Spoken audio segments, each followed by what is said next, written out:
कंधे में दर्द अगर बिना चोट के हो रहा है, कि चोट नहीं लगी उसके बाद भी कंधे में दर्द हो रहा है, उसका सबसे बड़ा कारण रहता है हमारी ट्रेनिंग।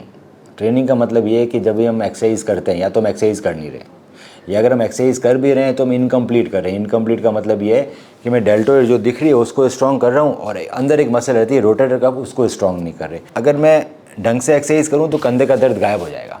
ढंग से एक्सरसाइज में क्या है, रोटेटर कफ की एक्सरसाइज करनी है, शोल्डर की मोबिलिटी की एक्सरसाइज करनी है, रेंज ऑफ मोशन सारे होने चाहिए, इंटरनल एक्सटर्नल सारे रेंज ऑफ मोशन कंप्लीट होने चाहिए।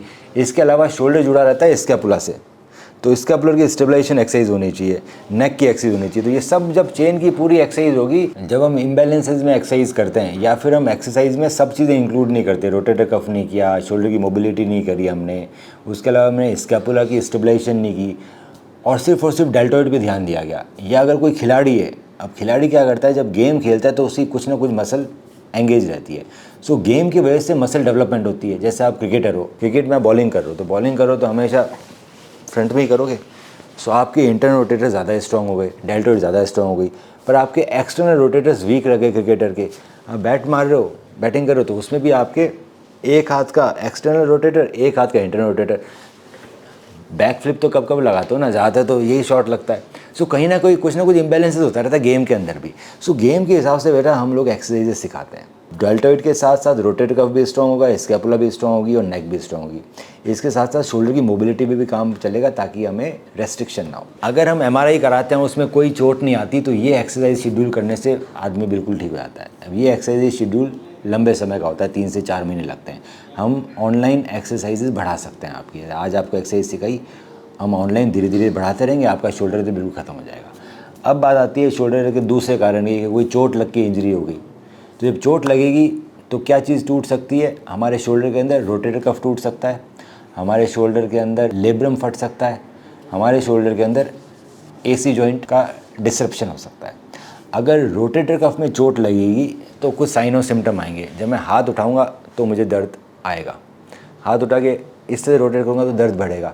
दूसरा, पावर कम लगेगी, हाथ ऊपर कम जाएगा। अब अगर रोटेटर कफ में पार्शियल टियर है, सो इसको बिना सर्जरी के ग्रोथ फैक्टर से ठीक किया जा सकता है। पर पार्शियल टियर को उन्हीं को ठीक कर सकते हैं जो इंटरस्टिशियल टियर है, या फिर जो बर्सल टियर है छोटा सा। अगर आर्टिकुलर सरफेस पार्शियल टियर है तो उसमें सर्जरी की ज़रूरत पड़ती है।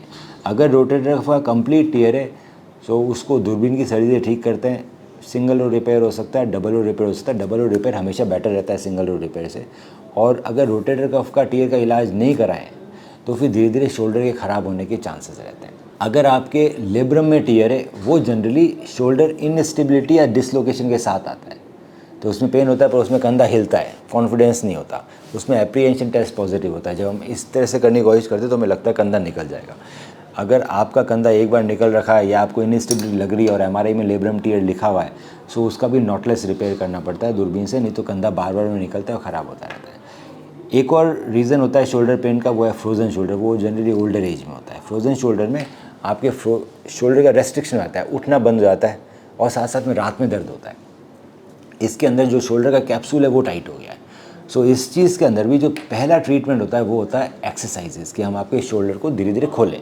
सो एक्सरसाइजेस गाइडेंस में होती है, रेंज ऑफ मोशन एक्सरसाइज कराते हैं शोल्डर को खोलने के लिए, और स्ट्रेंथ ट्रेनिंग जैसे मैंने पहले बताते हैं वो करना भी ज़रूरी है, तभी हम पूरी तरह से ठीक हो पाते हैं। आप एडवाइजेबल ये है कि कभी भी शोल्डर पेन हो तो ये एक्सरसाइजेस हम चालू कर सकते हैं ऑनलाइन।